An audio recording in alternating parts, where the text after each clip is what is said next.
Did you know it was Tungrymbai, the signature umami staple of Meghalaya, that cemented the bond between dog and man? Did you also know it was this culinary marvel that turned the dog into the arch enemy of the stag? Learn how this Khasi delicacy molded the relationships between animals and defined man's eternal friendship with the dog. Long, long ago, the animals of the jungle decided to hold a grand market fair. Every creature was asked to bring the finest products of their culinary arts. The deer brought gooseberries. The bear brought groundnuts and honey. The monkey brought bananas. And the squirrel brought vegetables. But the poor dog had nothing to showcase. All her life, she had lived simply on whatever Providence sent her way. Hesitantly, she walked toward the market. When she stumbled upon an abandoned sack by the path, she sniffed it. Inside was Tungrymbai, a fermented bean sauce left behind by humans. The fragrance was pungent and powerful, but she relished it and decided to carry it to the fair. When she revealed her ware in the market, an overwhelming odor erupted. The other animals flinched. Violent shouts of protest broke out. The deer and the stag, being vegetarians, reacted with the sharpest disdain. They went so far as to angrily trample the sauce into the dirt. The other animals hooted and laughed to their heart's content, mocking the dog and her pungent offering. Even the tiger, the chief of the market, was offended.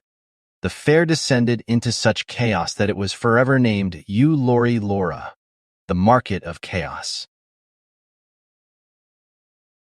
Humiliated and isolated, the dog sought support from the wolves, jackals, and foxes, but none would stand by her. Finally, she turned to humans, pledging to serve them faithfully as a companion and hunting assistant.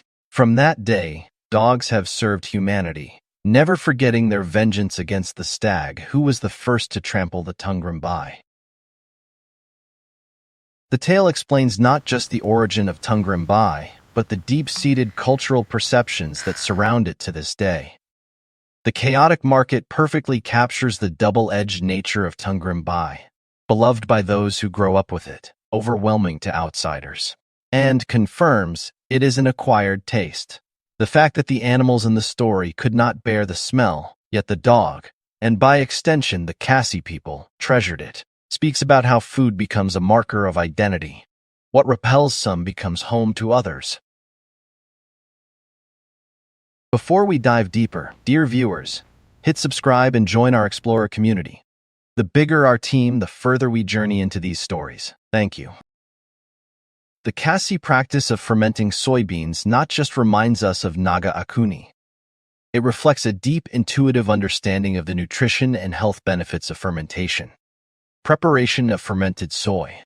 The first part of Tungrymbai is northeasterly simple. Soybeans are first washed thoroughly and then boiled. It has to be a careful process. The stuff mustn't get overcooked. Just that they should be a bit soft, not really mushy. The Khasi cook repeatedly checks whether the beans have attained the right point in boiling. Then they pour the stuff into a basket to drain the water completely. Thereafter, the beans are left to cool. The cooled beans are now transferred to a fine wicker basket lined with fresh slamet leaves. Phrynium pubinerve. These leaves are crucial. They provide the microbial culture as well as the structure for fermentation. The small heap in the basket has to be now fully covered with the leaves. Thereafter, they place hot charcoal over the leaves and put another layer of the leaves. The wrapped basket needs further wrapping. It is put inside a jute bag, tightly packed, and is placed at strategic locations near a fireplace so it gets slow heat for a prolonged period of time. For 3 to 4 days, the packed beans receive gentle warmth from the fireplace. This warmth is the key factor that encourages the growth of specific microbes needed for fermentation. Primarily Bacillus subtilis, lactic acid bacteria, and yeasts.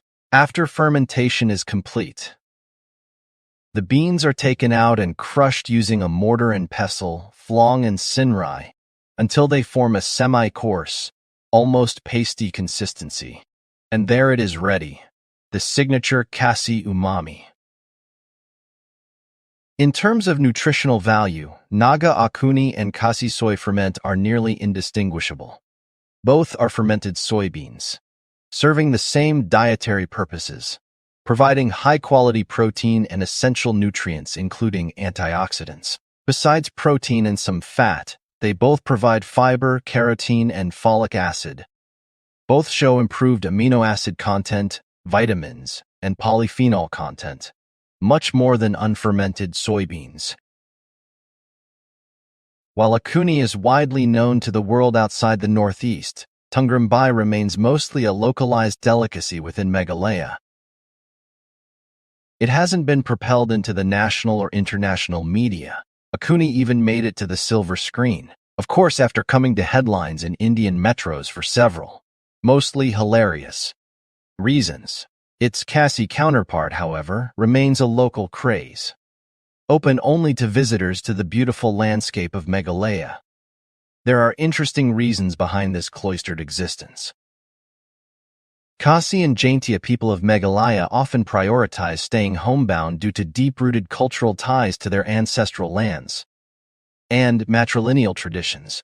The society here traces descent, property, and clan identity through the mother, with the youngest daughter, Kado, inheriting the family home, creating strong incentives to remain near these ancestral properties.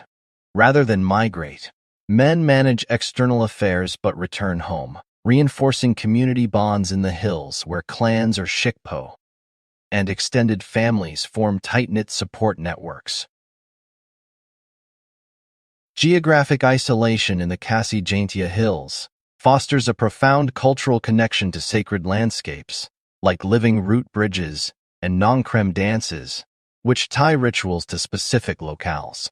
This mitigates risks of diluting identity amid mainland India's cultural dominance or land encroachment fears. Unlike Naga or Mizo groups from neighboring states, who have larger military traditions and urban job networks, drawing them to metros, cases emphasize self-sufficient hill farming and local governance via Dorbar councils, while Northeasterners like Assamese or Manipuris appear in their thousands in Delhi or Bengaluru for education or jobs. Khasis face subtle cultural challenges deterring long-term stays outside their home state. Article 371 protections limiting outsiders in Meghalaya, which inversely keeps locals invested at home, combined with small populations, and high local employment in tourism and mining, further reduce the need to venture out, preserving their Austroasiatic heritage distinct from Indo-Aryan metros. But scholarly reflections perhaps do not give you the complete picture. You need a deep window to fathom the value system, lifestyle, and cultural heart of the people. For this, you need to travel the length and breadth of the Khasi Jaintia Garo country. You've known the Amish people and their distinct culture. You've known about Native Americans. You've known many Aboriginal tribes of the world, including those in India's northeast. But the coziness and heart's warmth of Meghalaya tribal life, the synchronization of life with immediate natural surroundings, are unusually uncommon. Take a bus journey across Meghalaya and keep your eyes open to the autonomous life unfolding before you, and your soul will instantly make it clear why these people are reluctant to leave their homes. See the small roadside shops run by women. See the youths gossiping animatedly and occasionally guffawing over their local, earthy, real-life jokes. See from the darkness of your night bus the picture-like villages, lighted by electric bulbs. See people enjoying themselves in one house, gossiping or partying, unrestricted, full-blooded enjoyment untouched by complexities of modern cynicism. You instantly realize why these people wouldn't trade that warm-hearted life for any mortal thing on earth. Mother Nature is so bountiful, so affectionate to these matriarchal groups, that they haven't really faced want in life emotionally. And there lies the secret. Did we deviate from nature's prescribed path when we imposed patriarchy in society? The question is sure to arise in you when you experience the uncharted happiness index of Meghalaya tribes hands-on. Coming back to the staple, The final preparation of Tungrymbai enters its next phase with sesame and pork. To prepare this traditionally, one requires the fermented soybean paste itself as the base umami ingredient, paired with cubed pork, to add innocent rich meatiness. The aromatic base consists of grated or chopped onion, accompanied by the pungency of garlic or garlic leaves, and the nutty depth of black sesame seed paste. Sliced ginger provides warmth and aroma, while turmeric adds color and earthiness. For those who desire heat, Thai chili paste can be added, with everything brought together in the sharp depth of mustard oil. The method begins by heating mustard oil in a pan and frying the grated onion until it becomes translucent. Next, one builds the paste by adding the garlic leaf paste, black sesame seed paste, turmeric, and chili paste, frying the mixture until the oil separates. Stir in the fermented soybean paste and salt to taste, allowing it to simmer. Finally, add the sliced ginger just as the characteristic aroma of Tungrymbai rises. Serve it hot with rice. Scientific analysis shows Tungrymbai is exceptionally nutritious, containing 45.9 grams protein, 32 grams fat, 12.8 grams fiber, 212.7 micrograms carotene, and 200 micrograms folic acid per 100 grams on a dry matter basis. Another beloved preparation in Meghalaya is jastem or sora Tungrymbai, a thick, pungent chutney that packs a punch. It is often eaten as a classic Khasi breakfast component, or as a side with jaddo, red rice with pork, and rice cakes remaining a local craze for any who venture into the hills.